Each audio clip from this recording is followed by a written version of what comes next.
Alô, meus irmãos, boa tarde a todos. Loja Conde de Saint-Germain, apresentando o nosso irmão Fernando Mansur, uma pessoa que tem uma função social importante, ele é radialista, tem um programa com música brasileira, é uma pessoa bastante conhecida, mas aqui para nós, na Sociedade Teosófica, ele é mais importante ainda como irmão, como teosofista, como teósofo. É uma pessoa que há muitos anos trabalha com teosofia, divulgando, traduzindo, iniciando novos trabalhos com a teosofia, e é por isso mesmo que ele foi convidado para vir aqui, e hoje ele vai trazer um trabalho especial sobre o livro de William Judge, que é um dos fundadores da Sociedade Teosófica e muito pouco conhecido de nós ainda aqui no Brasil. Então, é com muita alegria, Fernando, que a gente te recebe na nossa loja, com saudade também, porque você conviveu muito com a gente no Rio de Janeiro. Então, agora o microfone é seu e vamos assistir a palestra do irmão. Fica à vontade. Muito obrigado, Regina. Um abraço aos que estão presentes aqui, ao vivo, aqueles que vão nos assistir posteriormente. Uma alegria muito grande estar com vocês aí no Rio de Janeiro. Vivi mais de 40 anos aí, né? Vindo lá de Minas. Agora estou em Florianópolis. Continuamos o trabalho aqui através da loja Florianópolis. Irmãos muito queridos também, né? Duas cidades lindas. E além de Niterói, que o Sérgio está nos mostrando lá, o pôr do sol. E falar do Judge tem sido um prazer muito grande. Eu vou mostrar uns slides, vou abrir aí eu já vou comentando com vocês sobre esse livro, né, e sobre o trabalho e a história do Judge. Tá bom? Vou compartilhar, então, a tela aqui, Regina. Vamos lá. Gente, vocês estão vendo só o Fernando na tela? Ou eu também? É porque eu estou vendo eu junto com ele, mas eu quero que fique só ele. Um de cada vez, cada um regula do seu jeito. Tá ótimo. Tá legal. Vou colocar aqui e acertar, então.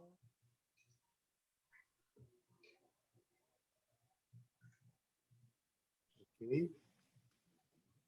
Bom, então, meus irmãos, eu preparei aqui um PowerPoint, deixa eu colocar aqui na tela modo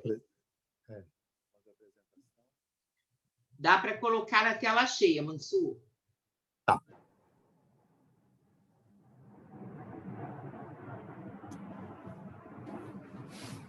Certo? Beleza, maravilha.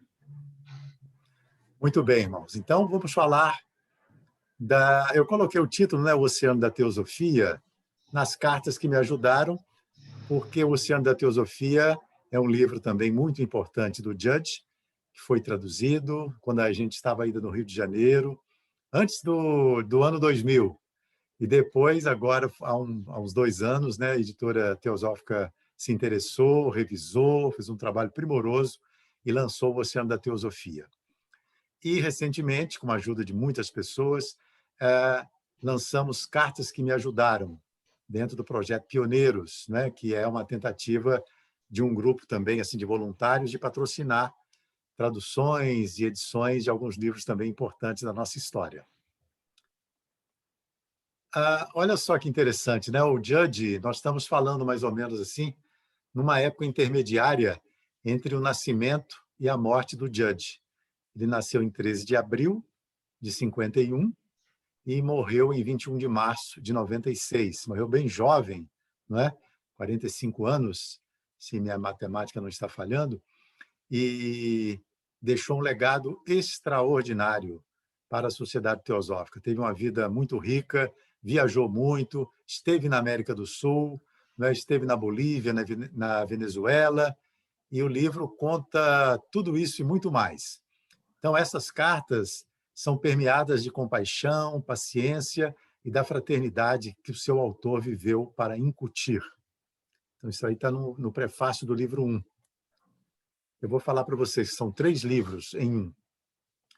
E essa senhora Jasper Niemand, seu pseudônimo da compiladora, a Jasper, ela se casou posteriormente ela teve um primeiro marido que morreu muito cedo, teve 2 filhos que também faleceram muito precocemente, e ela ficou numa situação muito difícil, né, emocionalmente. Ela escreveu muito, escreveu peças teatrais com bastante sucesso lá nos Estados Unidos, livros, etc. E essas cartas foram escritas pelo Sr. Judge, como ela diz, para mim e para o Dr. Kitley, e para uso de outros posteriormente, sob o pedido expresso de Blavatsky. Não sei se vocês se lembram do Kitley, tinha o Archibald Kitley, que é o marido dela, e o Bertrand Kitley, que era o tio dele. E esses dois ajudaram muito Blavatsky a compilar a doutrina secreta. Eles que foram buscar Blavatsky, né, que estava na Alemanha, Bélgica, e eles levaram para Londres em 1887. E lá eles ajudaram Blavatsky compilando todo aquele material, pilhas e pilhas, né, de papéis, né? Eles organizaram tudo, ajudaram, foram pessoas importantíssimas. Depois, então, o Archibald se casou com a Jasper. Alguns livros do Judge, um epítome da teosofia, isso é um livro, é um folheto, diria, assim, um panfleto, que está no livro também, Cartas que me ajudaram. Nós resolvemos incluir, na original não, mas na edição brasileira está esse compêndio que ele faz, assim, uma sinopse dos principais temas teosóficos. O Oceano da Teosofia está aí do lado, né? Cartas que me ajudaram. Está aí o oceano.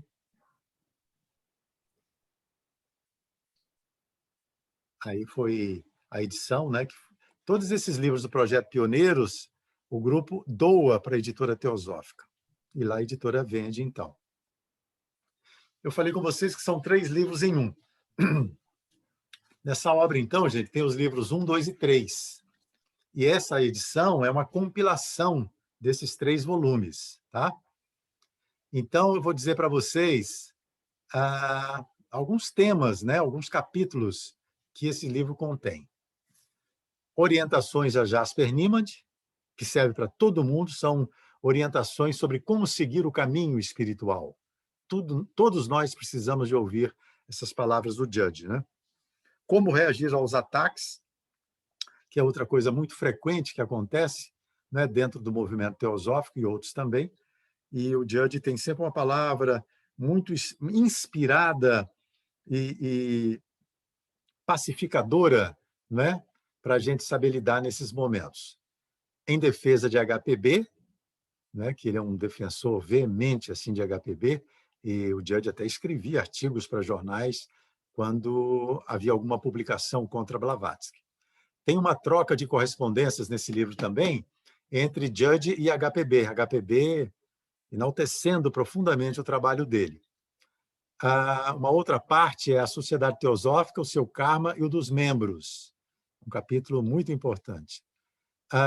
O livro 3 é baseado mais em contos ocultistas, que são muito interessantes, e depoimentos sobre Judge. Um dos contos é Um Corpo Emprestado, que o Judge, ele aos 7 anos teve uma doença muito grave e foi dado como morto. E depois ele reviveu. E aí, logo com 7 anos, 8 anos, ele já começou a se interessar por ocultismo, surpreendendo a todos na família. Então, é possível que tenha acontecido aí um processo de tulku, que é quando o corpo é ocupado por um outro ser, uma outra entidade, uma outra individualidade. E com relação a isso, ele explica aqui, né, em alguns contos, e eu remeto todos vocês ao livro que a editora Teosófica acaba de lançar, H.P. Blavatsky, Tibete e Tulku, de Geoffrey Barboca, falando exatamente desse tema, né? O significado de Tulku e como Blavatsky serviu de Tulku. E é profundíssimo esse livro. E o livro 3 é dedicado a todos aqueles que descobriram nos escritos de Judge conselhos, direcionamentos e encorajamentos a cada passo e em todas as circunstâncias da vida. Então, a gente realmente precisa dessa ajuda. Então, gente, isso aqui é a equipe que participou do livro. Isso está no próprio livro, né? Não vou me estender aqui, mas foi uma força-tarefa bem grande mesmo para que esse livro viesse à luz aqui no Brasil. Isso aqui são mais livros do Judge. Ecos do Oriente são os escritos de Judge, são 3 volumes, são mais de 1000 páginas de artigos que o Judge escreveu, para a gente ver, né, o nosso pouco conhecimento da obra dele. Notas aí sobre o Bhagavad Gita. O Judge adorava o Bhagavad Gita, né? E para ele a Doutrina Secreta e o Bhagavad Gita eram os livros principais. Ele ficaria estudando a vida toda. The Path, do lado aí, é a revista que ele criou, né? E que os mestres consideravam como puro Buddhi. Diziam que Lúcifer de Blavatsky era Mana superior e o do Judge era Buddhi, né? E aqui vocês veem aqui William Judge e Robert Crosby. Crosby foi um aluno do Judge, e depois ele criou a LUT, Loja Unida de Teosofistas, nos Estados Unidos. Eu queria muito mostrar para vocês essas fotos dos fundadores da sociedade, dos 3, né, que foram 17 ao todo, mas esses permaneceram, porque a gente não vê as fotos do Judge, né, nas sociedades teosóficas, na maioria, em algumas sim. Quando eu fui coordenador aí no Rio, né, Regina, Sérgio, Suzana, eu fiz questão de levar um retrato do Judge, a gente colocava lá na biblioteca, né? E hoje eu fiquei sabendo aí que lá na sede dos Estados Unidos tem essa foto do Judge.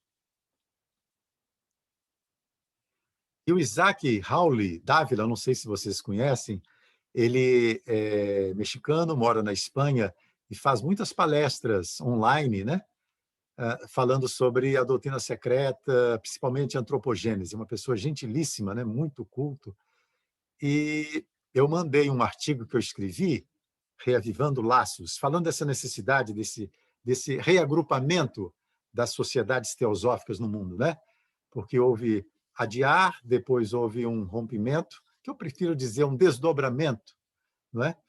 A Sociedade Ponte Loma, depois veio a LUT, a Loja Unida de Teosofistas, outros movimentos, e hoje há o ITC, ou ITC, Conferências Teosóficas Internacionais, que todo ano realiza um grande evento, um grande seminário com palestrantes das 3 principais instituições teosóficas do mundo.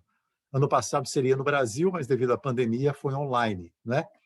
E esse ano vai ser no dia 29 de julho até 1º de agosto. Depois a gente vai divulgar aí, porque é um encontro muito maravilhoso. Esse ano vai ser trilingüe, vai ser o inglês, português e espanhol. Então, Isaac Hawley, ele trabalhou lá em Adyar, gente, em 2015 e 2016, e ele trabalhou nos arquivos de Adyar, ele viu documentos, né, sobre Judge, ele viu um retrato do Judge que estava precisando de ser restaurado, ele fez esse trabalho, pediu ao Tim Boyd, né, para colocar lá no museu, na sede em Adyar, e o Tim Boyd aqueceu, né? Então, isso para mim é muito importante, isso que o Judge está presente lá na sede internacional. Isso aqui é a voz do Isaac Hawley, né? Mas eu não vou colocar aqui. E eu entrei em contato lá com a Adyar e pedi fotos de Judge do arquivo, né? E a turma lá de Adyar também, a responsável pelos arquivos, com a aquiescência do Tim Boyd, mandou algumas fotos antigas do Judge. E veja que essa última aí à direita que foi restaurada por um grupo de teosofistas da Espanha, né? E virou essa foto colorida bonita que a gente tem hoje. Aí, ó. Grupo de Estudos Teosóficos de Valência. Eles têm um site lá que tem todas as obras de HPB. Impressionante, um trabalho, inclusive os Collect Writings. Em espanhol, em espanhol. Então, por que o Judge escreveu cartas, né? Porque se eu lembrar, eu não vou ler o texto, porque ele dizia, né, que se a pessoa precisasse, ele falaria. Por quê? Se a pessoa pedisse ou concordasse, evidentemente, não é? Ele não faria nenhuma invasão de privacidade. Porque se ele não avisasse essa pessoa que eventualmente poderia estar sob alguma ilusão, no futuro poderia reclamar do judge, né? Poxa, eu precisei tanto e na época você não me ajudou. Então o judge, sempre que podia, ele fazia esse serviço. E ele podia sempre. Essa lei também, que o judge comenta, né? Tendo recebido, dê livremente. Não é? Assim como você precisa de ajuda mental, o mesmo acontece com outros que vagam nas trevas em busca de luz. Então, sempre transmitir o conhecimento que a gente alcançar, né? Todos estamos aprendendo juntos. Eu selecionei algumas frases, alguns trechos das cartas do Judge. Não discutir, gente. Olha só como isso aí é importante para todos nós. Discussões ou provas para mostrar que você está certo e o outro está errado de nada servem. Nenhum de nós jamais está totalmente certo, né? A gente sempre corre o risco de ofender alguém com alguma postura nossa. Às vezes a gente tem uma visão que consideramos assim claríssima, né? Não, isso aí eu estou totalmente certo. Aí quando a outra pessoa ouve e fala, não, mas tem esse aspecto aqui, tem esse aqui. Então, realmente, é preciso muita humildade, né, nesse caminho espiritual. E a única discussão deve ser no sentido de que vocês encontrem uma maneira de apresentarem ao mundo a teosofia. O maior erro do ocultismo, né?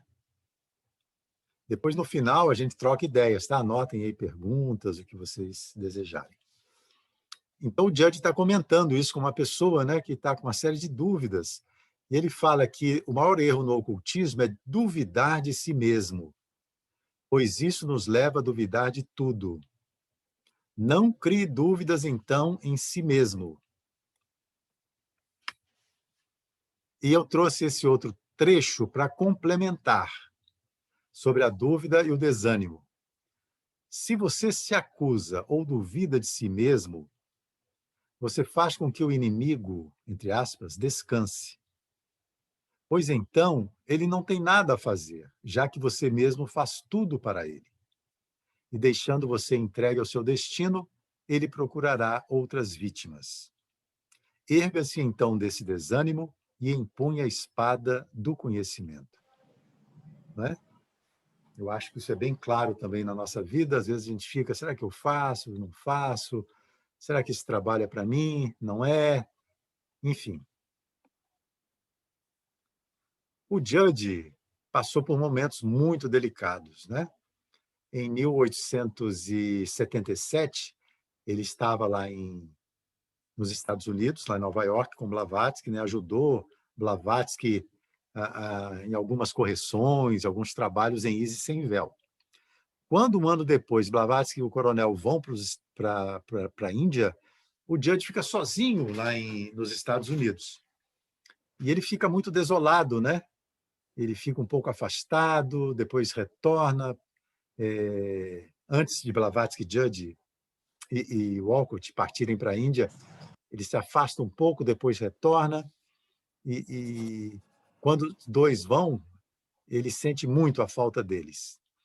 E o Judge vai se encontrar com Blavatsky alguns anos depois, olha só, em 1884, já perto daquele episódio dos Coulomb, né? Aquele casal que vendeu falsidades para os missionários, né, da Índia, e eles acusaram Blavatsky de forjar, de ser uma falsária, falsificar cartas dos Mahatmas.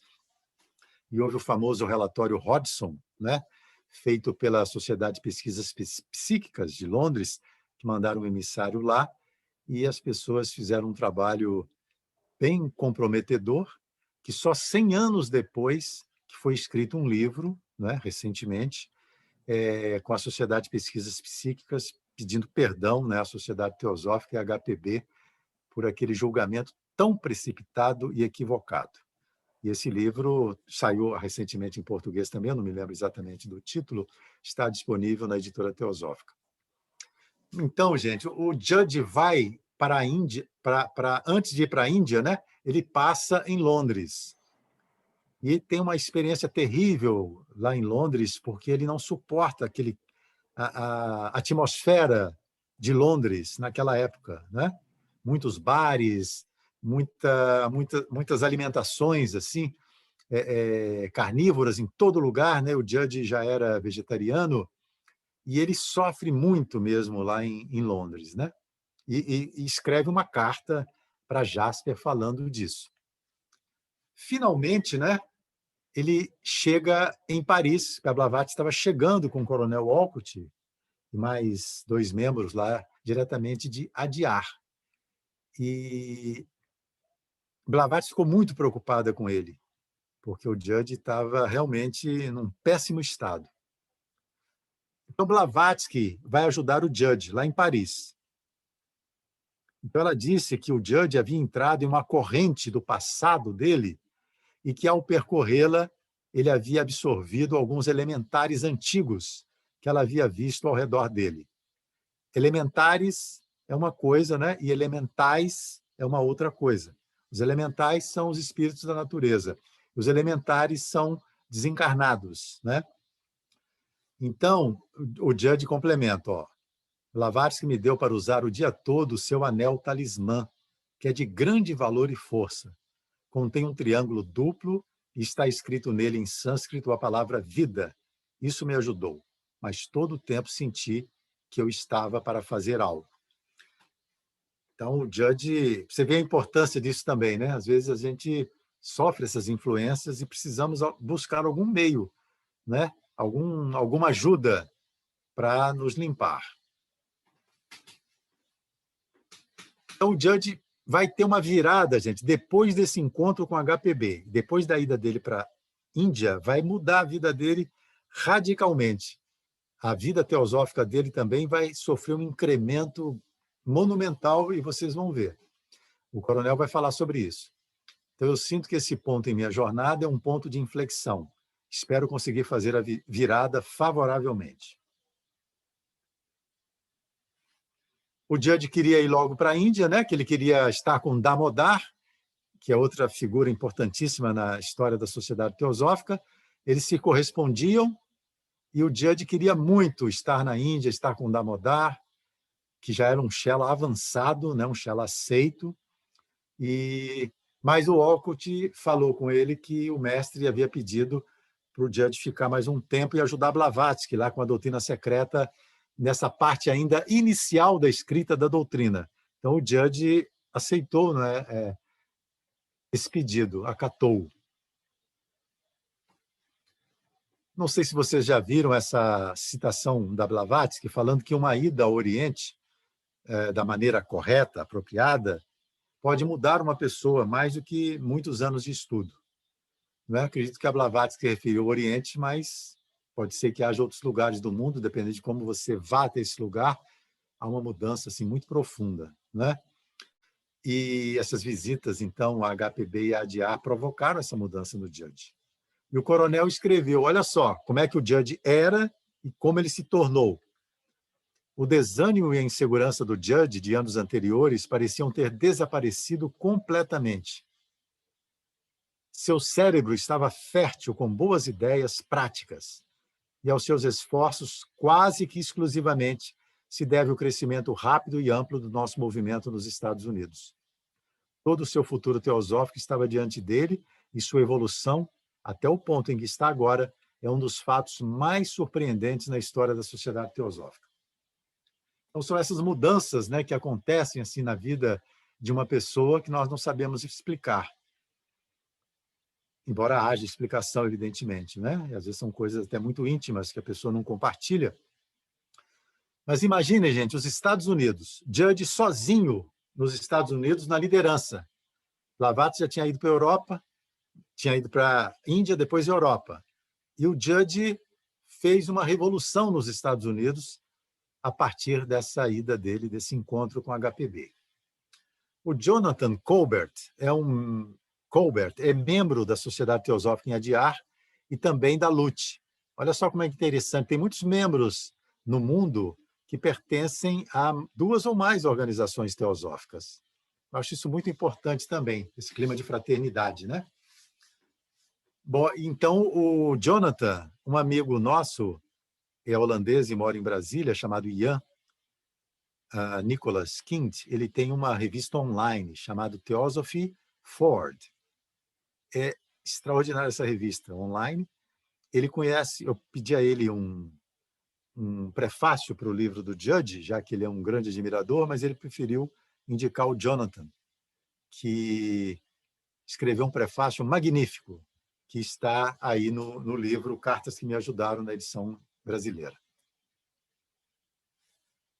Bom, o Judge sempre entendeu que a teosofia era para as pessoas comuns, não é?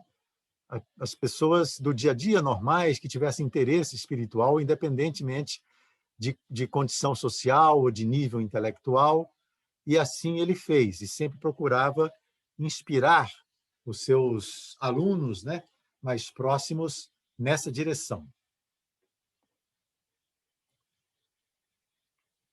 Sobre o nosso dever, né? Às vezes a gente fica se perguntando o que eu devo fazer aqui dentro da sociedade teosófica? Eu faço isso, faço aquilo? Qual é o meu dever? Não é? O que eu posso fazer, já que eu tenho outros deveres também? Às vezes a pessoa tem outros compromissos profissionais, familiares. Mas na parte dedicada à sociedade teosófica, se você fizer exatamente o que está diante de você, tudo ficará mais claro. Não é isso? Faça o que você tem que fazer agora e faça com contentamento. Isso é muito importante. O Judge primava por isso. E é bom, gente, a gente entender que não são as pessoas, e sim os princípios. Nós estamos falando do Judge, que é o livro dele, Cartas dele. Mas o mais importante, né, todos os líderes teosóficos sempre enfatizaram, é o conhecimento e não a personalidade que é o importante. Então, cumprir o nosso dever com contentamento. Vou tomar um pouquinho d'água aqui.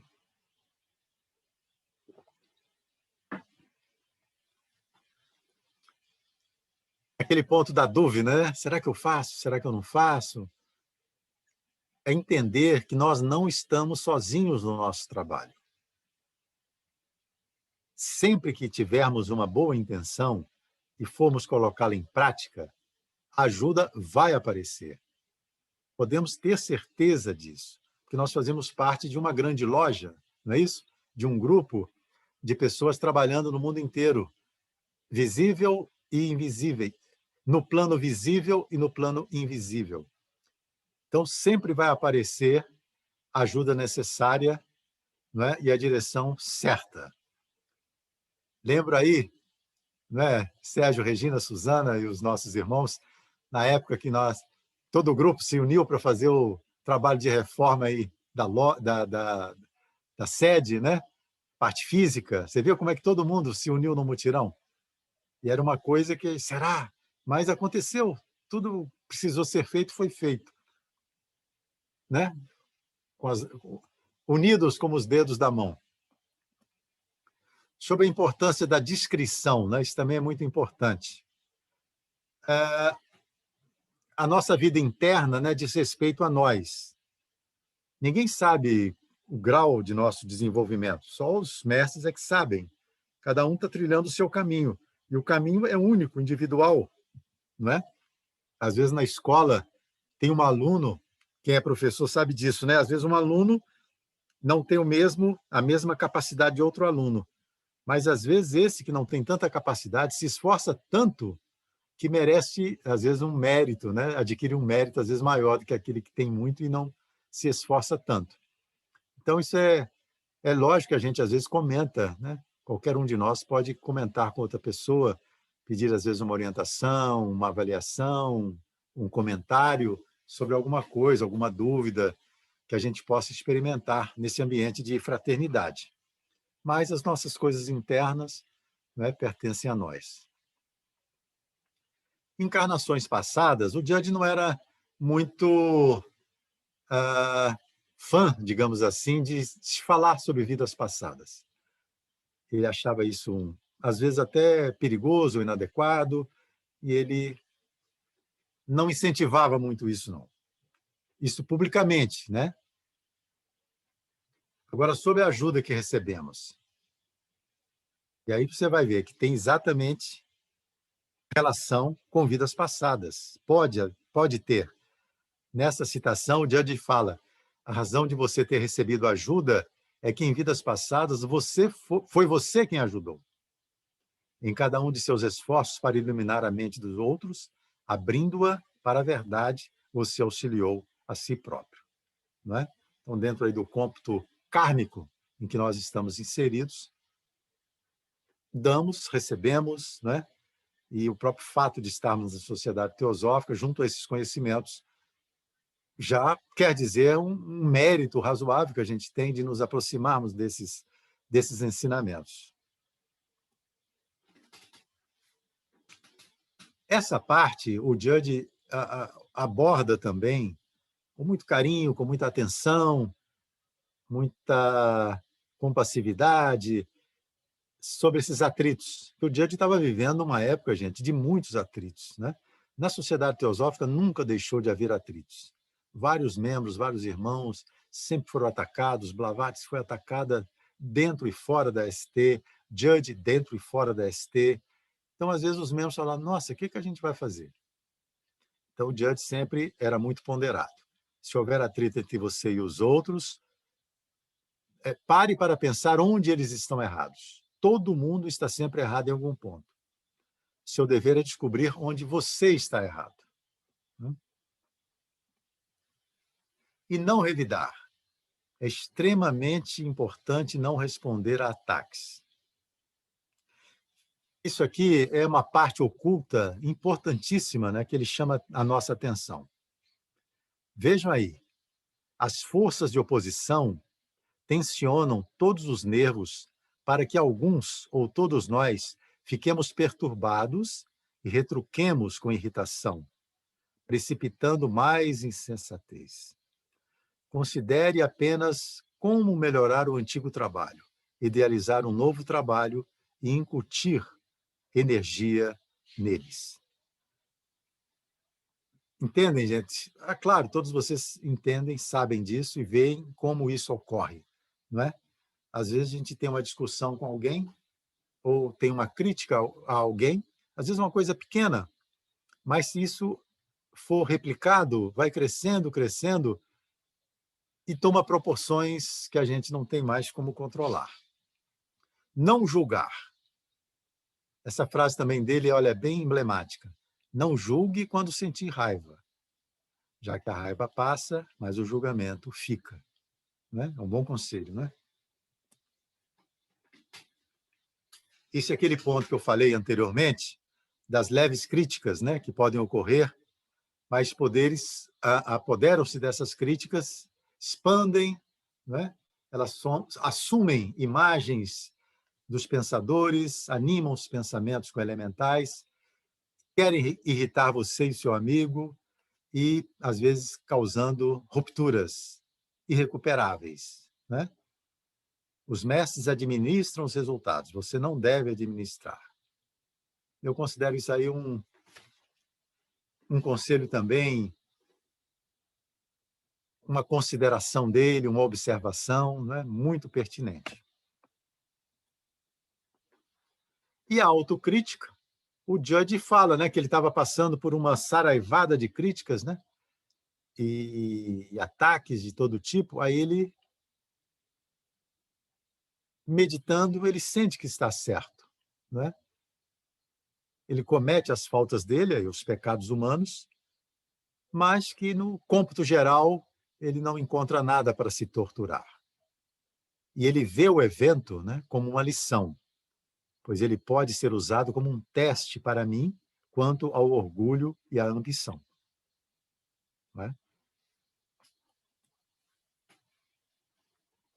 E para aqueles que trabalham demais, às vezes tem muitas coisas para fazer, ele sugere que haja um tempo para descansar, para dormir, para ser criança, não é? Descanse sua natureza cansada das demandas externas. Uma pessoa pode ficar agitada, então o prana torna-se muito intenso. Por isso as crianças dormem muito. Seja criança uma vez. Acho que todos nós, né, de vez em quando, precisamos ouvir isso, né? Dormir um pouquinho, descansar, né? Nos recuperar, porque nós somos úteis, todos nós, né? Somos úteis no trabalho teosófico, são poucos trabalhadores no mundo. Então a gente tem que cuidar bem de nós para sermos úteis, mais úteis no trabalho. Algumas palavras do Judge e sobre Judge. Então, logo depois que HPB morreu, ele falou: trabalhem, observem, esperem. Quando ele morreu, né, um pouco antes dele morrer, as últimas palavras que seus amigos mais próximos registraram foi esse alerta e conselho dele: ó, deve haver calma, vão devagar, aguentem firme. Né? Nesse livro, Cartas que Me Ajudaram, né?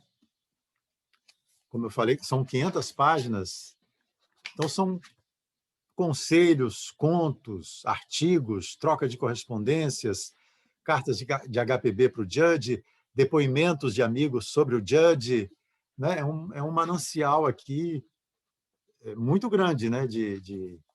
Para nossas reflexões. Você vê que eu selecionei alguns slides aqui nesse universo de 500 páginas, né?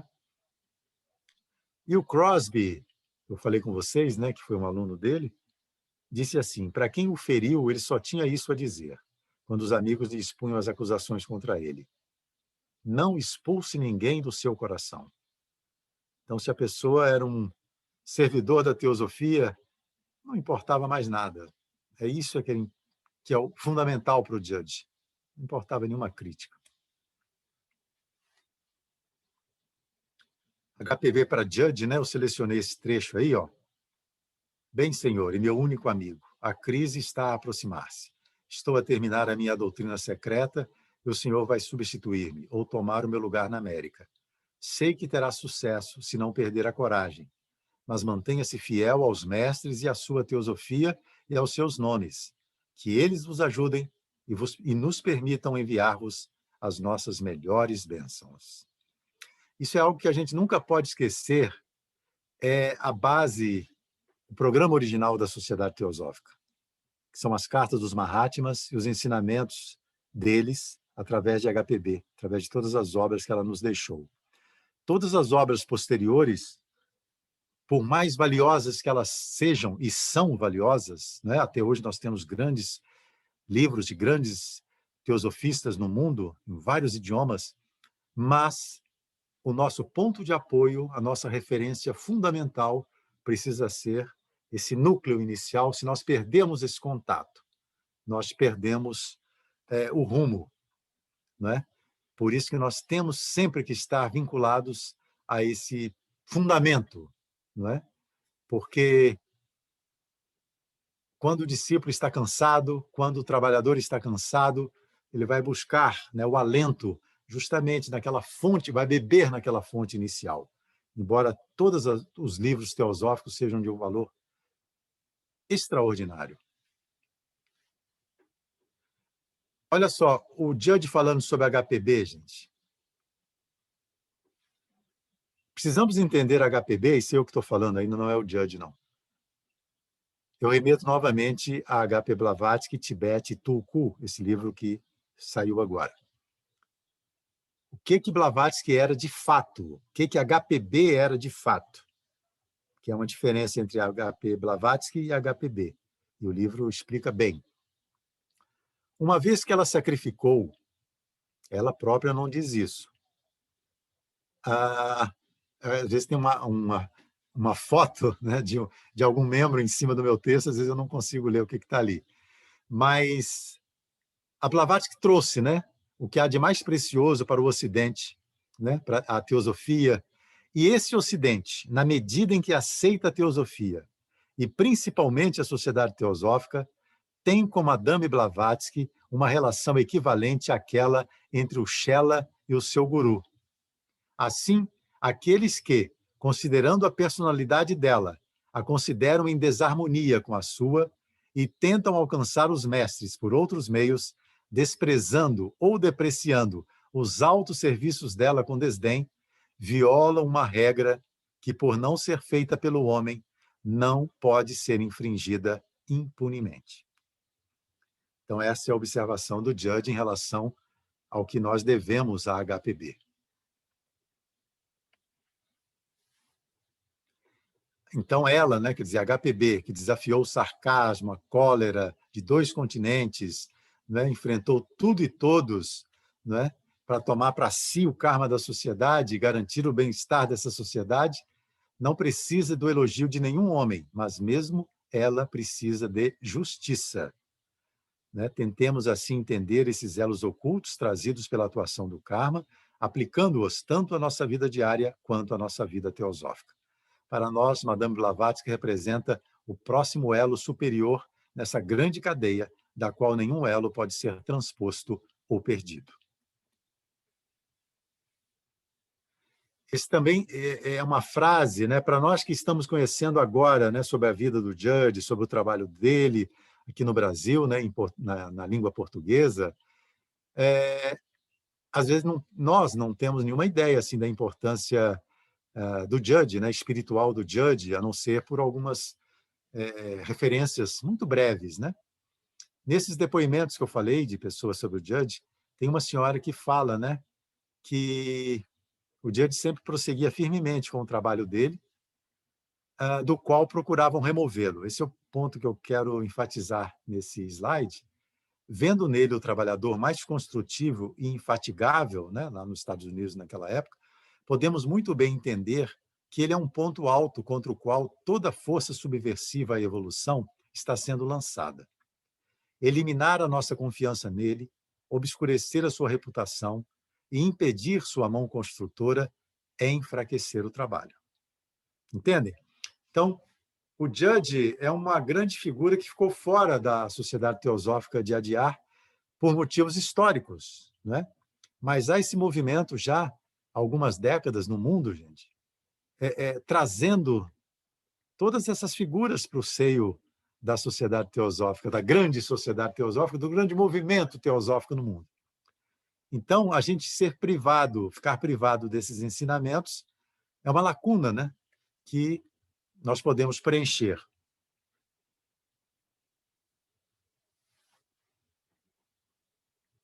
Esse é uma frase da Blavatsky, né, um depoimento dela, que foi publicado na revista The Path, né, do Judge. Né? Então, vocês têm aí esse slide também, que é muito significativo, e mostra toda a dedicação de HPB no cumprimento do karma dela. A Blavatsky morreu em 1891 e foi publicado esse trecho em 1892 na revista. Esse é um bom conselho do Judge também. Encontre uma corrente ou um núcleo e trabalhe a favor dele. Não importa se ele parece perfeito para você ou não. Deixe os resultados para a lei. Mas se não encontrar nenhum núcleo, torne-se você mesmo esse núcleo. O divino vai entrar e trabalhar através de você. Aí você vê como é que são feitas as conexões, né? Eu vou mostrar aqui. Vocês conhecem o Barend Voorhen, né? O Barend é holandês. Esteve no Brasil quando tinha 20 e poucos anos, né? Se encantou com o Brasil. É um músico, né? Ele adora a música brasileira. Se casou com uma brasileira que conheceu na Holanda. E o Barend está sempre palestrando em português aqui, né, nos nossos encontros. Tem um livro que ele escreveu também, Joias da Sabedoria Universal, né, que foi lançada no Brasil. Olha só que interessante. O Barend, né, sempre ele ajuda muita gente aí pelo mundo, né, dando palestras, algumas aulas, ou conversas. Então, esse irmão angolano, eu vou ler para vocês. Ó. O Barend mandou esse comentário para mim. Tive o curso com nosso irmão angolano esta tarde, pouco antes do início de sua palestra. Ele estava falando de como era tão difícil para ele, porque não conhece ninguém lá em Angola que demonstre interesse teosófico.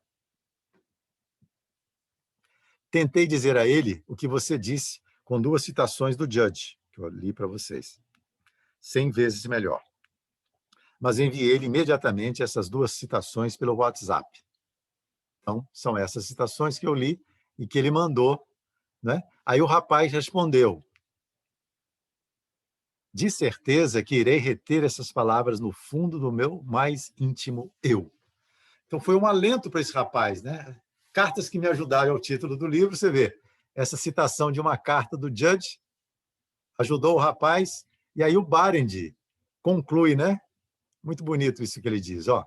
Não é lindo e inspirador? Palavras do Judge para Jasper Niemand, traduzidas para o português, citadas 120 anos mais tarde em uma palestra no Brasil, ouvidas por um holandês na Holanda, que as transmite para um angolano em Angola, que as guarda no fundo do seu coração. Não é? Eu acho que é isso que é a teosofia, o trabalho teosófico, né, no mundo, independentemente de sociedade teosófica, né, porque são instituições que existem no mundo trabalhando pela teosofia, que é a sabedoria divina, não é? Então é magnífico isso, gente. Ó, você vê como é que os elos se dão? E hoje também, com o recurso aí do Zoom, né, da internet, o mundo está conectado, né, e a teosofia está podendo ser espalhada em vários idiomas, em vários momentos. Todos os países podem entrar numa palestra que esteja acontecendo, independentemente do país. Então, eu volto aí com o livro do Judge, né, que está disponível pela editora Teosófica.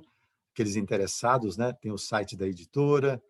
Todos esses livros são vendidos a um preço muito, muito barato, são bem baratos, que é justamente para divulgar, não há nenhum interesse em lucro, né? São doados à editora, ela vende para poder se manter. Que a editora Teosófica faz um trabalho muito grande, né? Um esforço muito grande. Tem alguns sócios altruístas ou sócios contribuintes que pagam R$ 100 por mês e recebem todos os livros gratuitamente. Enfim, tem muitas maneiras de ajudar no trabalho teosófico, né? Adquirindo um livro é uma dessas maneiras.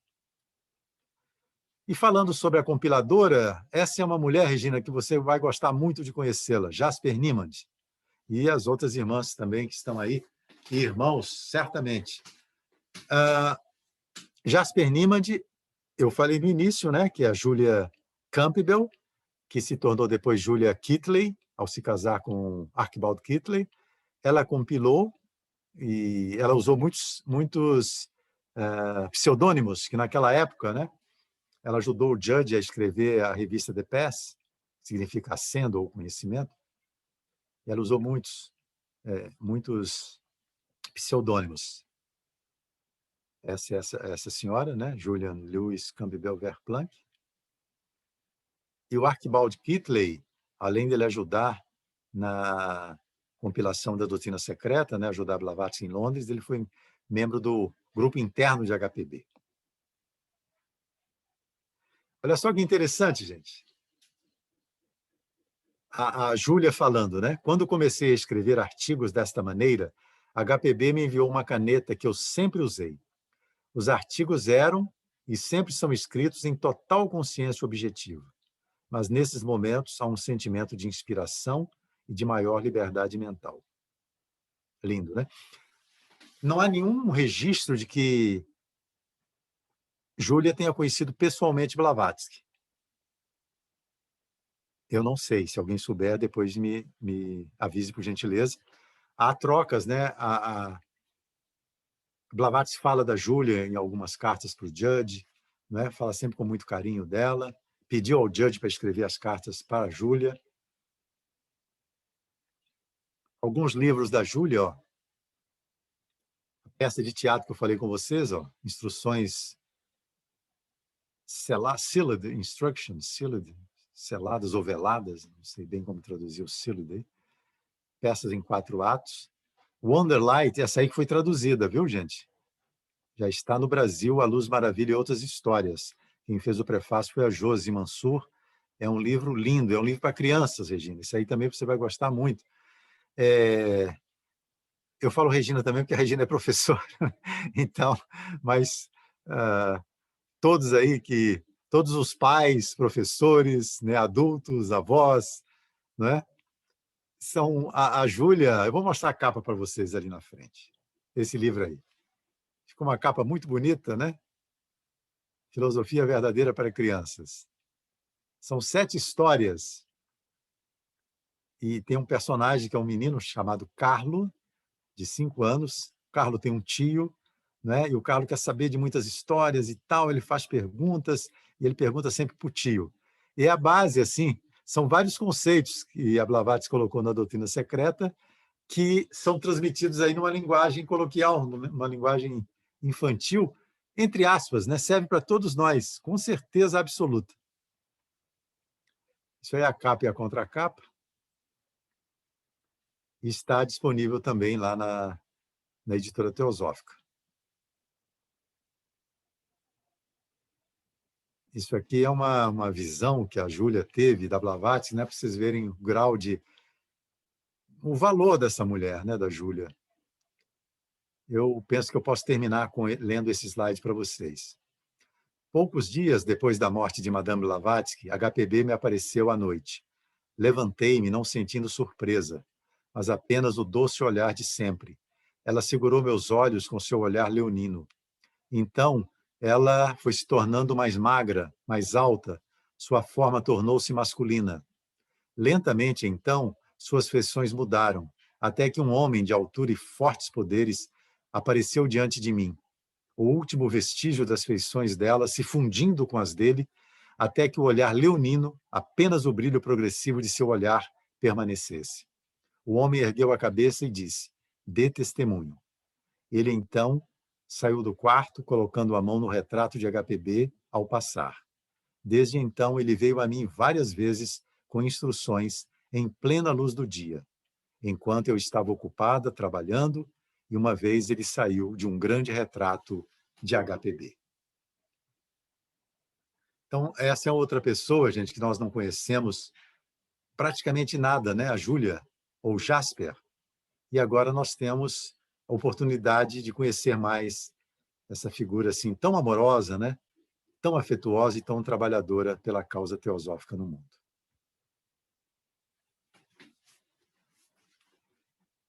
Então é isso que eu queria trazer, né, para vocês. Agora podemos trocar umas ideias, né? Se houver perguntas ou comentários. Boa tarde para quem chegou depois. Antônio, Tânia, Annelise. Uma beleza mesmo. Muito bom. A surpresa deste momento, né, que nós estamos vivendo, quando a gente descobre quantas coisas ainda, quantos trabalhos de teosofia que nós não conhecemos. E eles, aos pouquinhos, estão sendo revelados. Eu acho isso algo assim fantástico. Porque nós que já estamos há muito tempo nesse trabalho, vamos dizer assim, os livros principais nós já lemos, nós temos uma noção. Mas aí, de repente, surpresa. Não, tem muito mais ainda que vocês não sabem. Gente, que coisa boa, estou muito feliz. Como também eu sei que vem outros ainda, né? E muitas pessoas que trabalharam pela causa e que tiveram um valor muito importante, mas por um motivo ou outro se desviaram para lá e para cá, mas tudo tem uma razão de ser, né? De repente, eu fazer um trabalho em outro lugar. E muito bom nós estarmos aqui cavucando esses tesouros, né? Igual arqueólogo, assim, catando e descobrindo o que ainda resta para estudar do passado, que deve ter alguma coisa de diferente para nos mostrar hoje. Se não tiver outras coisas, pelo menos o quanto devemos ser unidos, apesar das diferenças. Não é verdade? Muito bom, adorei. E vocês, pessoal, o que vocês querem comentar? O que vocês acharam? Eu aprendi muito aí com as citações do Judge, achei assim maravilhosas. Eu gostaria de falar uma coisa que não é a primeira vez que eu ouço o Mansur falar sobre isso, sobre o rapaz angolano e o nosso amigo holandês. É que eu faço um estudo com esse rapaz que me chamou muito a atenção por ele ser africano. Eu digo, que legal, isso aí, a gente está interagindo com gente do mundo todo nesse momento atual e ver que o ensinamento do William Judge, a gente está vivenciando isso.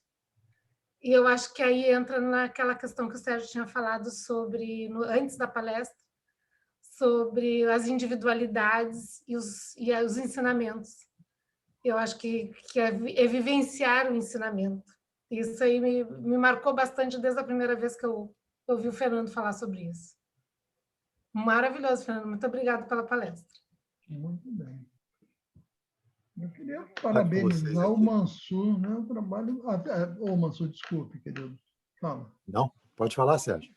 Não, eu queria primeiro evidenciar novamente, né, esse trabalho extraordinário de pesquisa.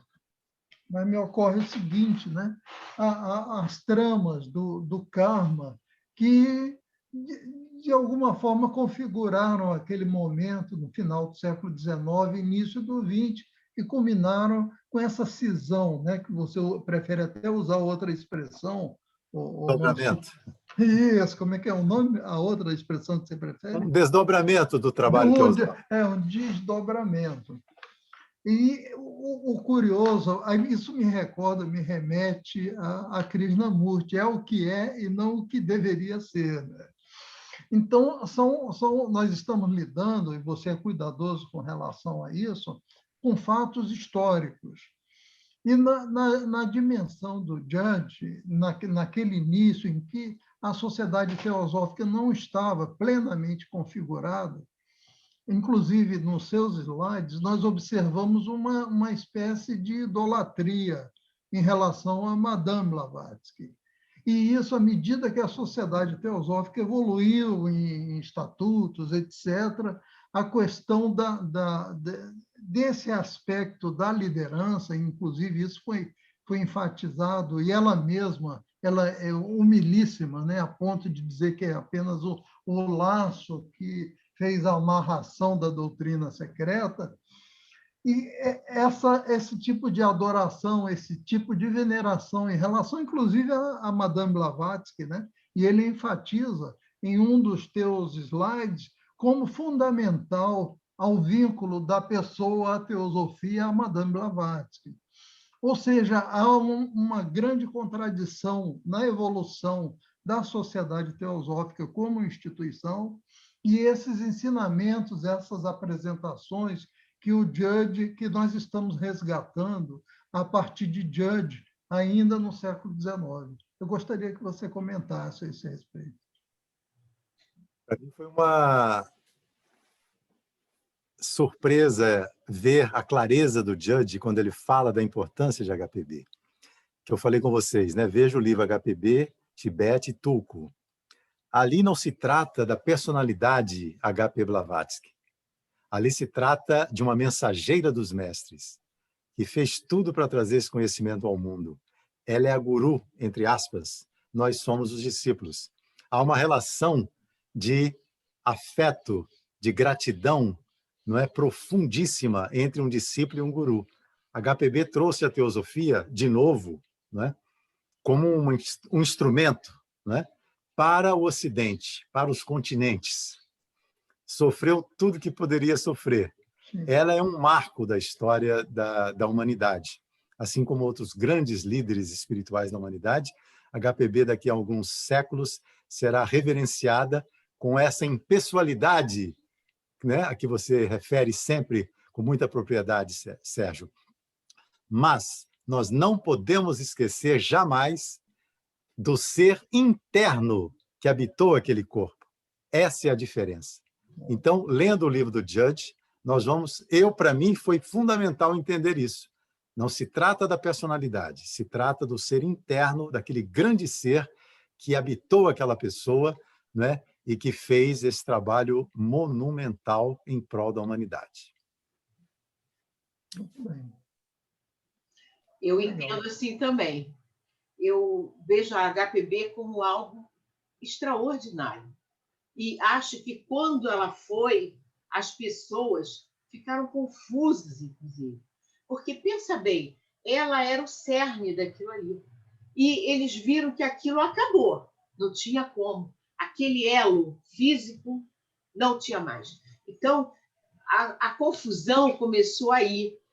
Como que nós vamos adiante? Eu acho que cada grupo seguiu de um jeito, mas normal. Eu acho que tinha que ser assim mesmo. E é tão bonito ver que ela, de alguma forma, ainda se expressou com alguns daqueles que estiveram ligados a ela, como essa Jasper Neiman aí fala a respeito, né? Porque o que acontece com os laços que nos unem a todos que estamos nesse trabalho, eles são invisíveis. E a gente nota que, independente das nossas escolhas, cada ramo que a gente for trabalhar ou for escolher, há momentos que você sente que é uma influência.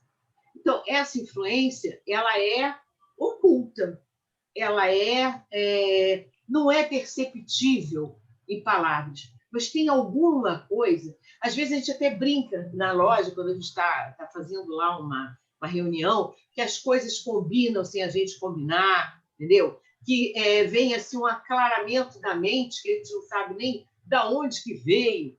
Então, quer dizer, essas coisas são além das nossas palavras. E a HPB, ela representa isso. Ela representa esse elo, um elo com outras, uma corrente realmente importante para a humanidade. E nós estamos aqui no meio dessa confusão, tentando fazer o melhor que podemos. A verdade é essa. Mas eu fico pensando, aqueles que conviveram com ela, que estiveram ali sob a sua energia, quando ela faltou, como deve ter sido difícil. Eles devem se perguntar assim, e agora? Acabou a ligação com os mestres? Acabou uma porção de coisa? Para onde vamos? E aí que começam os conflitos, porque cada grupo tem uma visão diferente de para onde ir, o que fazer. Mas é óbvio que ela é ela, o tempo dela é o tempo dela, e esse não volta mais. Não volta. Tá. Mansur, eu gostaria de comentar sobre a figura do Tulku. O Tulku é alguém que o Dalai Lama, por exemplo, é considerado um Tulku.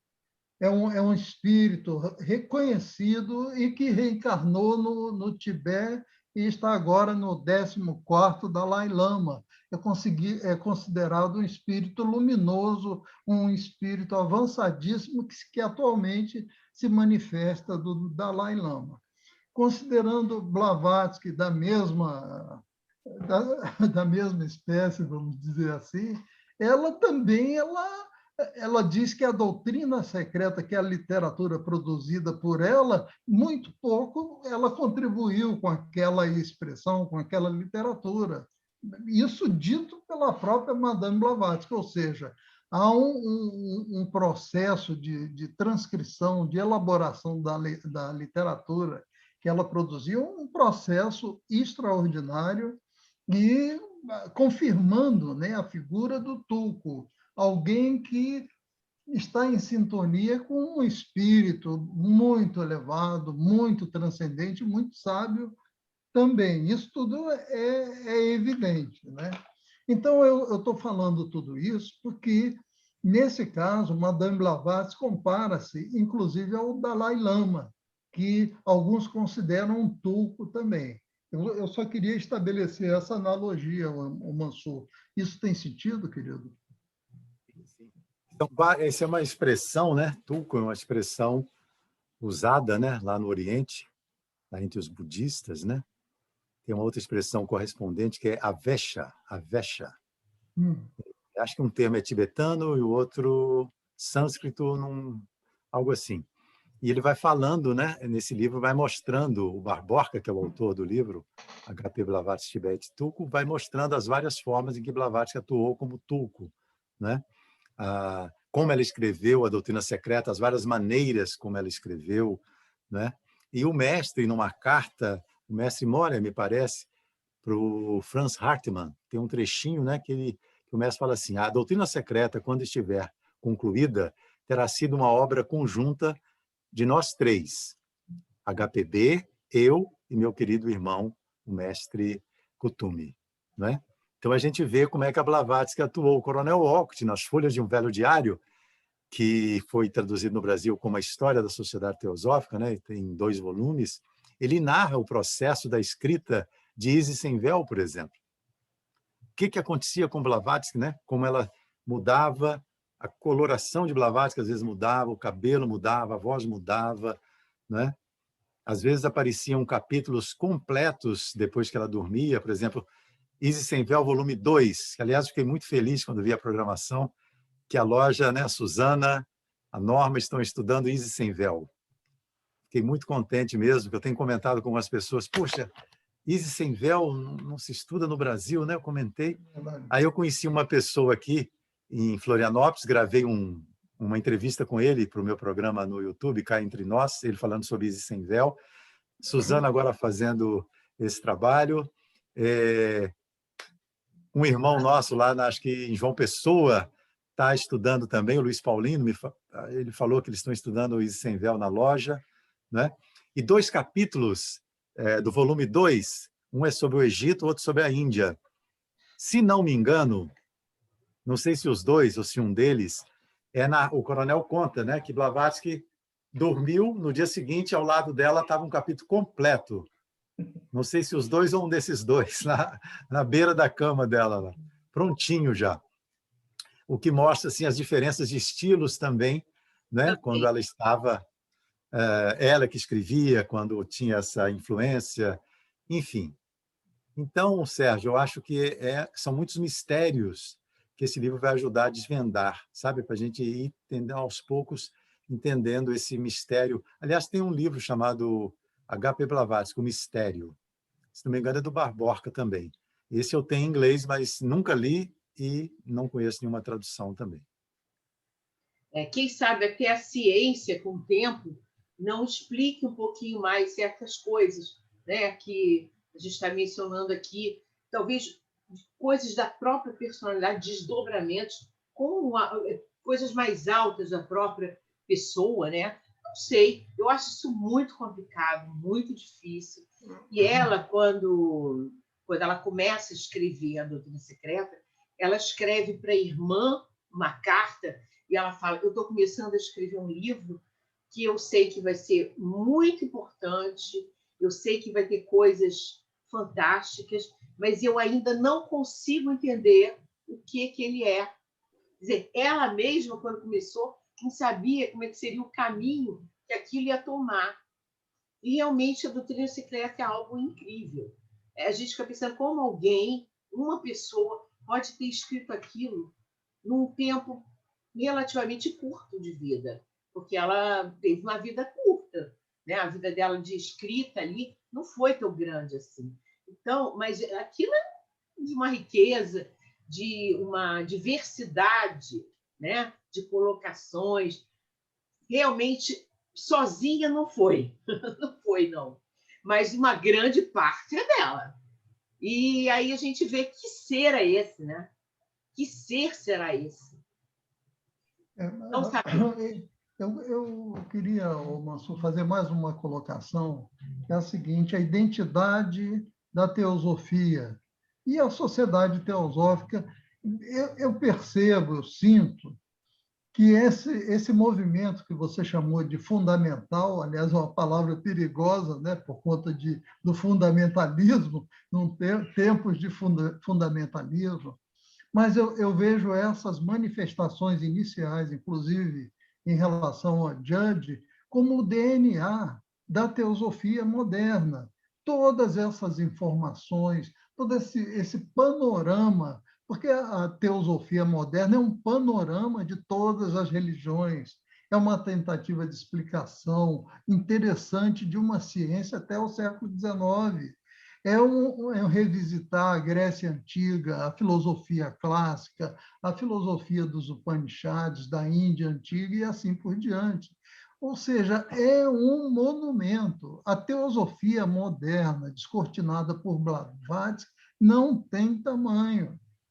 E nós estamos perante essa herança, que é a própria herança da humanidade, com um acréscimo interessantíssimo e não aceito pela ciência, que são os testemunhos dos rishis, dos videntes, dos paranormais, dos místicos de todos os tempos.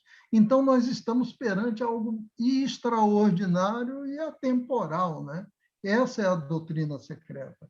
Em alguma medida, esse é o DNA da nossa instituição, Sociedade Teosófica, e a questão da liberdade de pensamento, que é considerado um dos pilares da nossa instituição, o que dificulta a manutenção,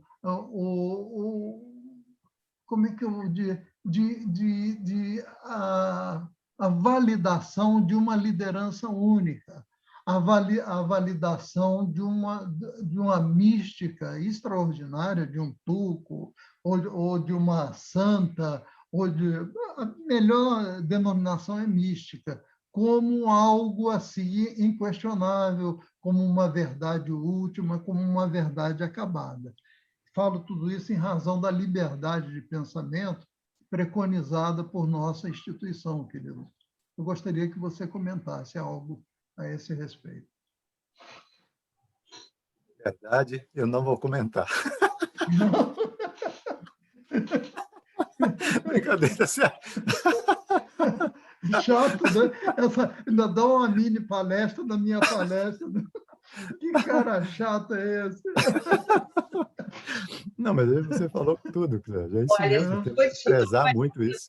agora mostram justamente que foi preciso passar um longo período de tempo para a gente poder enxergar aquele momento, né? O que estava acontecendo. Então, nós continuamos andando. Nesse momento, a gente continua fazendo um trabalho, tentando adaptar a realidade ao que vem daí para diante, entendendo até a tal da pandemia.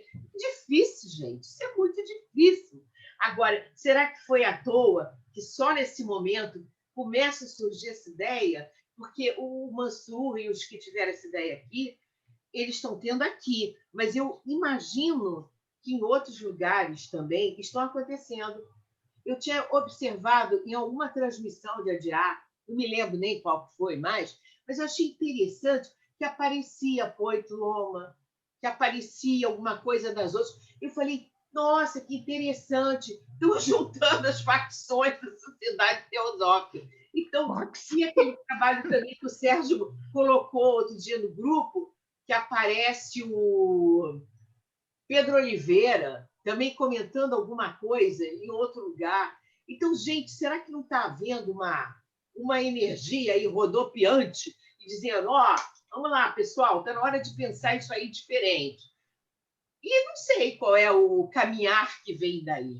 Agora, como o Sérgio falou, nós somos uma sociedade de mente aberta, que tem vários tipos de pessoas, de caminhos, e nós temos que dar o espaço para tudo isso. Agora, tem alguns, eu acho que alguns grupos, eu me incluo, acho que o Mansur também, que é um pessoal mais chegado a esse negócio da parte mística. Então, a gente precisa disso, isso para nós é importante. Para outros, não, eu prefiro estudar, não sei, mas o Krishnamurti, o outro quer estudar outra coisa. E está tudo certo, gente. Não tem nada errado, não. Hoje mesmo eu escrevi num grupo, conversando com o Sérgio, que é como se fosse uma grande orquestra. Já viu orquestra que só toca com 2 instrumentos ou 3 instrumentos? Não, a música tem que sair de uma grande orquestra. Então, é preciso esses pensamentos convergentes, divergentes, porque daí é que veio uma riqueza. Né? Nós estamos aí bebendo da confusão que deu com a morte de HPV. Então, faz parte. Vamos ver para onde os caminhos nos levam, né? É a nossa história, né, Regina? É a nossa história, né? Nós estamos falando da nossa história. Como é que agora, daqui a 100 anos, não sei como é que vão ver a gente, vão ver esse trabalho de agora. Não sei, interessante ter isso. Agora, cabe ressaltar, Regina, que tanto Annie Besant quanto Olcott, eles se retrataram com relação ao julgamento do judge. Ambos se retrataram, não deveria ter sido assim, eu fui injusta, a Annie Besant usa um adjetivo até que, devido à juventude dela, ela foi impetuosa, não sei o quê, durante o julgamento. Ou seja, admitindo imprecisões, admitindo que algo não foi feito, realizado da maneira correta. Isso está registrado e o Mansur sabe disso. Eu não sabia, não. Mas tá tanto Olcott quanto Annie Besant. Ambos se retrataram com relação ao Judge. Olha que karma, né? Mas a posteriori, a memória do público em geral é com relação a agravante, com relação foi julgado, houve um julgamento, etc. Ninguém sabe o resultado nem os desdobramentos, mas fica, como é que se diz? Fica a primeira impressão, né? Não, olha, teve um julgamento ali, coisa séria, etc. E ambos, duas figuras importantíssimas nesse processo, se retrataram a posteriori, respectivamente Annie Besant e Olcott.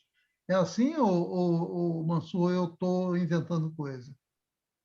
Inclusive, na outra palestra que eu dei sobre o Judge, eu falei sobre isso.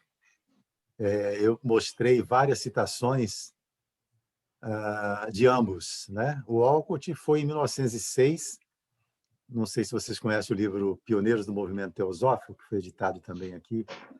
Tem um capítulo sobre o Coronel Olcott, uma biografia. Aqui tem um pequeno capítulo também sobre o Judge, sobre a biografia dele. Então, o Coronel Olcott tem um diálogo, né, Sérgio, muito bonito, da Laura Holloway com o Coronel, lá em Nova York. O Coronel, em 1906, estava com muita saudade dos Estados Unidos, né, da terra dele, foi lá, um ano antes de morrer, encontrou com a Laura, ficaram conversando, e, num determinado momento, a Laura falou com ele: Coronel, na minha mente, vocês dois estão sempre presentes, vocês três estão sempre presentes na minha mente, nesse início da Sociedade Teosófica. Os três é HPB, Olcott e Judge. O Coronel entende, né, o recado, ele pensa, segura na mão da Laura e fala, né? E a descrição é muito bonita, mas eu tentar reproduzir assim, com minhas palavras. O Coronel fala, né, que, olha, eu vou falar alguma coisa para você, Laura, que vai te confortar. Eu acho que você vai gostar de ouvir isso. Eu prejudiquei o Judge, mas não foi intencional. Mas realmente eu fiz isso. E se eu pudesse voltar atrás, eu faria de outra maneira. Como a gente perde tempo nesses ataques, nessas discussões, nessas brigas, né? Isso foi o Olcott, mais ou menos isso. Em 1920, B.P. Vadia foi um grande teosofista também, depois ele saiu, nessa época, foi para Lutz. Ele é uma pessoa que tem textos assim maravilhosos, né? Um grande servidor. E o Vadia, abrindo um parêntese aqui, olha só a importância desse homem.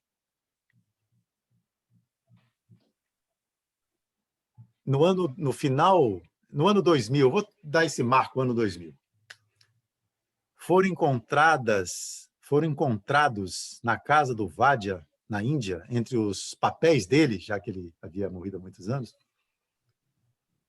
o material que veio a se tornar os comentários de HPB sobre a doutrina secreta, o material completo das reuniões que Blavatsky fez com seus alunos em 1889, logo depois do lançamento da doutrina.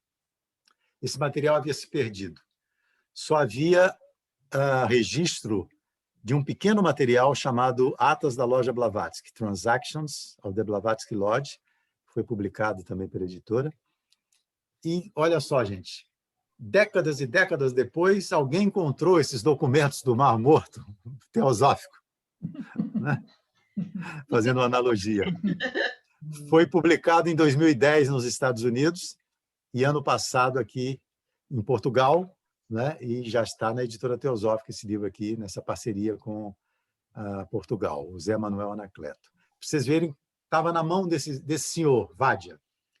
E eu fiz essa volta. Em 1920, o Vadia era secretário da Annie Besant lá em Adyar. E ele fala para ela: senhora, a senhora poderia falar um pouquinho daquele episódio com o Judge? Foi aquilo mesmo que aconteceu? A Annie Besant falou assim: não, eu me equivoquei. Eu não concordo com tudo que o Judge fez, mas ele não merecia os ataques que nós fizemos a ele. Porque tem uma outra citação que o Sérgio mencionou, depois eu falo dela, mas nesse ponto o Vádia falou assim, senhora, por que a senhora não fala isso então para o mundo? E a Anibesa falou assim, não, isso são águas passadas, não quero retornar a isso. Isso foi esse episódio. Anos depois, já em 1929, talvez, eu não me lembro a data, a Anibesa estava nos Estados Unidos e foi um membro da Sociedade Teosófica entrevistá-la, né, para um determinado jornal, e pede para ela falar desse episódio, né? Aí que ela diz isso, eu era muito jovem, né? Fui intempestiva, fiz também não, ela repete, né, que não concorda com tudo que o Judge fez, mas não foi exatamente como nós entendemos na época, e se eu pudesse rever, eu não faria desse jeito.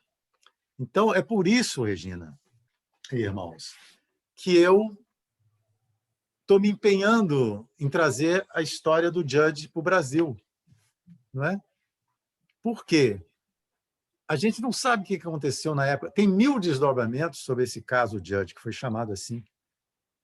Para vocês terem uma ideia, tem um chamado The Judge Case, é um teosofista canadense. São 2 volumes de 500 páginas cada um, com documentos de um lado e de outro, falando um disse isso, outro disse aquilo, um concorda disso, outro discorda naquilo, pró-Judge, pró-Anibesa, contra, não sei. 1000 páginas só nessa obra desse senhor, Pelletier. Esqueci, Orlando Pelletier, será? Entendem como é que isso é complicado?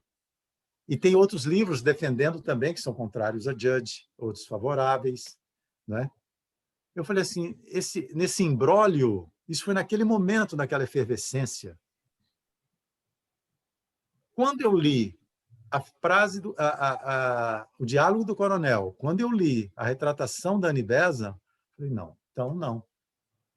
Independentemente do que houve, a nossa função é agregar. Erros houve, certamente, de todos os lados. Mas a obra que ficou, os ensinamentos que ficaram, e essa retratação que está aí, é que está nos inspirando a ligar para a ADIAR, a pedir o Timbó de autorização para ver os papéis, para ver os retratos, não é? Porque eu acho que isso é necessário para o nosso movimento. Como você falou, Regina, acho que tem alguma coisa cósmica ou astronômica, ou não sei o que, nesse momento, levando para essa direção, né? Mostrando verdades ou situações que então estavam encobertas ou semi-encobertas. É isso. Acho que o propósito é esse. Maravilha. Muito bom. Poxa, que Simone legal, vai falar hein? alguma coisa, Antônio, Suzana, Tânia, Annelise. Aproveita, gente, faz aí as questões, tira as dúvidas, coloca o pensamento. É o Dá uma boa momento tarde. mesmo. Ou dá uma boa tarde. Boa tarde. Obrigada, Mansur, por essa palestra. Realmente é muito bom estar com você, né? Você Suzana, com conseguir vocês. passar um pouco da sua sabedoria para a gente. Gratidão. Fernandinho, saudades. Querida Tânia, alegria te rever. Muitas saudades. Igualmente. Foi muito bom, aprendi e anotei bastante coisa do que você falou. São sempre os ensinamentos muito preciosos. Você continua o mesmo. Obrigado. Obrigado, Sandra. Então, boa tarde a todos. A Regina tem sido uma incentivadora para eu poder conhecer um pouco mais os ensinamentos. Eu tive contato uma vez que eu fui lá na loja onde era a Imperatriz Leopoldina, lá na Praça Tiradentes. Eu ia assistir uma palestra do Fernando Mansur naquela época. Acabei que eu não assisti. Mas, passados os anos, estou aqui de novo. Está entrando para mim na loja. Que maravilha, está vendo? Novo membro.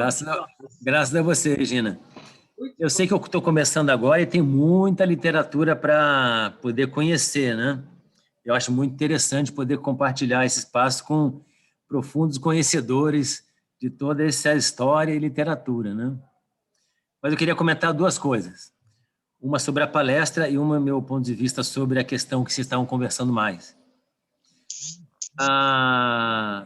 Certamente, uma pessoa que tem a possibilidade de encarnar de trazer para si uma potência divina e cumprir uma missão como a HPV cumpriu, né? Ela realmente traz uma mensagem que, se não fosse ela, ninguém poderia trazer essa mensagem para nós.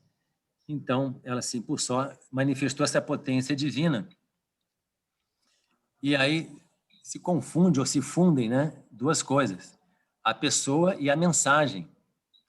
E, às vezes, é meio difícil separar uma coisa da outra. Mas eu acho que o mais importante é a mensagem que ela trouxe, porque, na realidade, todo esforço, todo empenho em que ela e todos que fizeram trabalho com ela fizeram em conjunto foi para precipitar essa obra toda, né?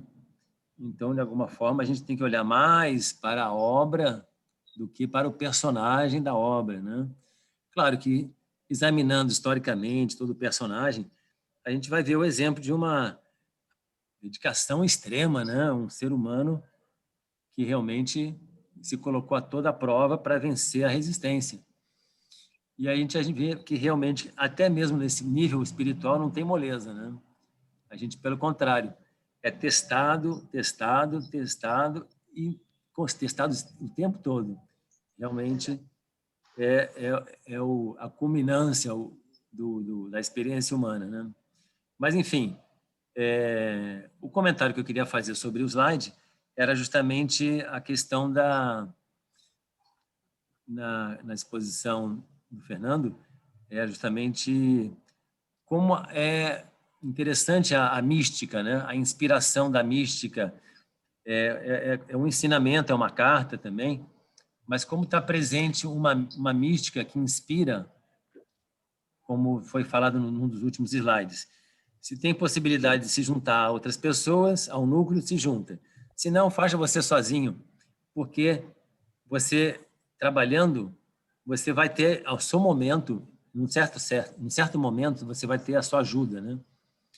Isso é muito interessante, porque incentiva, de alguma forma, através da mística, a se alinhar com um pensamento correto, a se alinhar com um Dharma mais elevado, né? Eu achei muito interessante isso, né? Muito obrigado aí pela palestra, Fernando. Obrigado. Obrigado, Regina. Antônio. Obrigado pelos seus comentários, muito pertinentes. Simone, quer comentar alguma coisa? Não, eu só queria, além de agradecer a fala do meu amigo Mansur, eu queria dizer que eu sou nova ainda nos estudos da teosofia. Na verdade, já conheço há mais de 20 anos, mas naquela época que eu tive o primeiro contato, me disseram que era muito difícil estudar a doutrina secreta e eu me acovardei. E agora, quando fui para Florianópolis, é que eu fui conhecer a loja e estou adorando, estou fazendo o estudo com o pessoal da loja. E esses detalhes que o Fernando falou agora, eu já tinha ouvido dele mesmo, da retratação do Olcott e da Bessan. E assim, tudo sempre enriquece a gente, cada detalhe, cada nota nova que a gente ouve de algum livro, para mim é tudo muito novo também. Mas eu acho que aquilo que a Regina estava falando, Regina, né, acertei, é a sincronicidade. Acho que nós vivemos uma sincronicidade muito grande atualmente, e eu acho que todos os que estão ligados à teosofia devem sentir isso mais ainda. E eu acho que estamos no caminho de descobrir a história. O livro da Fundação da Sociedade Teosófica eu estudei em grupo também, o ano passado, o primeiro livro sobre a biografia da Fundação, graças à loja de Florianópolis também. E foi muito enriquecedora hoje também, porque essa parte do William Judge ainda não tinha ouvido muito sobre ele, até eu ver alguma palestra, que eu acho que foi o Mansur que deu até, da Sociedade Teosófica, aquelas palestras do sábado. Ali me abriu um horizonte. Hoje só veio a confirmar mais ainda, a enfatizar mais ainda os valores desse homem, porque, de novo, eu falo sobre a mensagem dele. Eu acho que a mensagem dele, alguns tópicos que o Fernando trouxe hoje, realmente tem muito valor. a gente vê no dia a dia, a gente poder experimentar, que eu acho que isso aqui é muito importante, não é o mais importante, mas muito importante. Gostei muito do encontro. Maravilha. De conhecer vocês. Maravilha. Mansur, mais uma curiosidade, na verdade, fazendo uma referência a uma palestra anterior sua sobre o Judge. E sabe-se que ele renunciou ao Devachan. E o Devachan, na teosofia, é considerado um descanso espiritual, né? E sabe-se algumas notícias a respeito do Judge ter renunciado a um período de Devachan, porque dizem que é um período muito demorado, que pode ser de semanas, meses, séculos e milênios. O que você tem a falar a esse respeito, Mansur? A Annelise escreveu no chat ali perguntando sobre que ela não entende o que houve, né? Ela não... Tá. Annelise, é que naquela época, 1893, 2 anos depois da morte de HPB, o Judge foi acusado, né, por alguns teosofistas de estar usando a escrita dos mestres indevidamente, alguma coisa assim, sabe? Então houve uma série de críticas, ataques, uma confusão tremenda, que depois a gente viu que houve muitos excessos, né, por parte dos acusadores e a retratação deles, tá? Quanto à pergunta do Sérgio, foi até o Barend, né, que colocou esse ponto do Judge ter recusado o Devachan, né? Isso porque o Judge, gente, a gente lendo sobre ele, né? E ele falando da Jasper também, eles eram pessoas assim que queriam servir dia e noite. O Judge era advogado, tinha que trabalhar para sustentar a família, né? Tinha esposa, os pais da esposa moravam com ele em Nova York. Ele é irlandês, né? Mas se mudou aos 13 anos. E viajava, né? Como eu falei, esteve no Peru, Bolívia, enfim, México. E ele não pôde estar tanto dentro da sociedade teosófica quando ele gostaria. Quando ele volta daquela viagem que eu falei, né, à Índia e o encontro com o HPB, há uma transformação gigantesca nele, né, como o coronel enfatiza. O Judge morreu aos 45 anos. Ele ficou doente há alguns anos. Ele tinha uma saúde muito frágil. E ele, pelos relatos de quem conviveu com ele, que no livro mostra, para ele, de qualquer jeito que ele estivesse, ele estava viajando, estava ensinando. Enquanto ele conseguia andar, ele trabalhava, porque ele tinha esse espírito, não é? Esse dom, essa dedicação, essa devoção à causa. Ele era muito grato, totalmente. A Jasper tem uma carta aqui que ela está muito desanimada e fala com o Judge que ela queria até morrer, né? E o Judge fala com ela, olha, ela queria morrer pelas circunstâncias, não queria ficar no Devachan, queria voltar logo para trabalhar, porque ela era também uma servidora assim total. O Judge explica para ela, quer dizer, eu imagino que seja ela, porque aqui não tem o nome, né, da pessoa. Está até no masculino, ele, né? A gente sabe que é ela, mas é ele, que ele escreve ele, né? Então, o Judge fala assim, olha, fulano, eu acho que se você morrer, tudo bem, porque todos nós vamos, isso vai acontecer com todo mundo, você vai morrer. Agora, você não vai conseguir se livrar do Devachan. Porque para se livrar do Devachan, a pessoa precisa ter um certo desenvolvimento espiritual para poder escolher não ir para o Devachan e voltar logo para trabalhar, porque há uma corrente magnética, né, kármica, né, todos os nossos escândalos estão aqui. Aí, quando a gente perde o corpo físico, o que está em nós é atraído imediatamente para o ponto que ele corresponde nos planos internos, né? No astral, depois no mental. Nós não temos escolha, é o karma que nos leva. Pum! Então, a pessoa, quando já alcança um determinado estágio, pelo que o Judge fala, aí sim, já consegue, olha, eu não quero, eu renuncio ao Devachan porque eu quero continuar trabalhando aqui. Então, parece que a lei, tudo é dentro de lei, não é uma coisa simplesmente de escolhas, né? Permite que a pessoa, e segundo o Barend, o judge renunciou ao Devachan algumas vezes para poder vir trabalhar mais. E o judge, entendeu, gente? Então, a Jasper queria, e ele falou para ela, não faça isso, porque você não vai conseguir no momento. Você ainda tem coisas para fazer aqui, você não pode se precipitar isso. O judge, ele conta muitas coisas aqui no livro, né? Tem contos dele. Ele não diz que aconteceu aquilo, assim.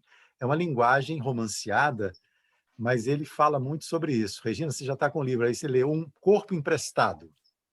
É o nome do texto, Tá né? bom. Do capítulo. Foi bom Então, ouvir Sérgio... primeiro antes de ler. Adorei ter Hã? ouvido a palestra antes de ler, porque eu já vou Ah, com outro olhar. você já vai controlar, você vai ver. Então, Sérgio, né? É isso. Então, tem pessoas que querem servir e renunciam ao Devachan. Às vezes falam, é muita perda de tempo ficar lá no Devachan. Quero voltar logo para cá, para a batalha, né? Então, É acho o que é céu, isso. né? E o Devachan é considerado o céu dos Céu. teosofistas. É isso É, aí. É isso. descanso, né? Aham. Escuta, eu É posso. legal. Você já disse que eu sou nova nos estudos, mas eu posso te perguntar o que que é, Fernanda? Eu não tinha ouvido esse termo ainda, o Devachan. É um É a parte... porque nós temos, assim, o Sérgio falou, o que na teosofia refere-se ao céu, que tem o corpo físico, né, o plano físico. Nós estamos aqui com o astral em nós, né? Quando a gente perder o físico, nós vamos para o plano astral, com o corpo astral. Ainda vamos ficar um tempo lá. Depois o corpo astral vai morrer. A nossa individualidade vai passar para um, digamos, mental, né? Esse plano mental é chamado de Devachan, que lá só vai as coisas boas que nós tivermos engendrado aqui no físico. Tudo de mais espiritual, de pessoal, não é? De altruísmo, de bondade, de arte, tudo de belo em todos os níveis, nos acompanha nesse descanso no Devachan. Ali nós só vamos estar rodeados das melhores coisas, das melhores lembranças nossas. E um Devachan é um céu particular. Você vai levar o seu céu. Tudo e todos que você ama estará ao seu redor. Toda a felicidade que você conseguiu engendrar aqui será multiplicada lá. É um descanso do guerreiro e da guerreira. Porque daqui a pouquinho vai tocar a campainha e o karma está na hora. Simone, você vai voltar lá para o trabalho. Você vai encarnar agora no Brasil, num corpo gaúcho, lá em... Seu nome vai ser Simone, seus pais vão ser fulanos, e Beltrano, entendeu? Aí, quando ele recusa, isso significa que ele não quer esse período De de... descanso. É voltar, é isso? Voltar logo. É voltar logo para continuar o trabalho, o serviço. É isso. O Entendi. estágio dele de Shela parece que é permitido, né? Sim. Sabe? Então, tem pessoas no mundo inteiro, independentemente de religião, que têm esse conhecimento e que, às vezes, quero voltar logo, não quero perder tempo lá, não. Porque sabe que tem um serviço que não ajuda a humanidade. Mais uma coisinha que eu aprendi hoje, viu? Vale a pena. Aí, gente, olha, por causa da hora, né, nós vamos começar a encerrar. Eu agradeço muito, Fernando, foi muito bom, não só por matar as saudades, né, porque você faz falta, claro, aqui no Rio, mas também por esse trabalho muito lindo, muito importante que você nos apresentou. Você continue aí caçando esses tesouros e trazendo para nós da Sociedade Teosófica do Brasil. Tomara. Estamos aí torcendo. Gente, agradeço muito também a presença de vocês todos e vamos fazer a gravação. E eu imediatamente vou mandar para a loja, vou distribuir, porque a gente sabe que muita gente não pode realmente assistir nesse horário. É um horário muito cedo e que complica. Mas vamos divulgar bastante. Inclusive, vou retornar para você, Fernando, e para a Simone também. Tá bom? Vamos fazer o nosso encerramento para poder interromper a nossa gravação. Ó vida oculta que vibras em cada átomo. Ó luz oculta que brilhas em cada criatura, ó amor oculto que tudo abranges na unidade. Possa todo aquele que se sente no contigo saber que ele é, por isso mesmo, uno com todos os outros. Terminados os nossos trabalhos, que as bênçãos e a luz que recebemos se espalhem pelo mundo inteiro, auxiliando-lhe a evolução. Paz a todos os seres. Namastê. Trabalho abençoado para todos nós. E estamos na causa. Muito obrigada. Tchau, queridos. Boa tarde a todos. Tchau, Gente. Mansur. Prazer Tchau. imenso, hein? Parabéns Igualmente. pela Boa palestra. tarde, obrigado. Muito Boa legal. semana.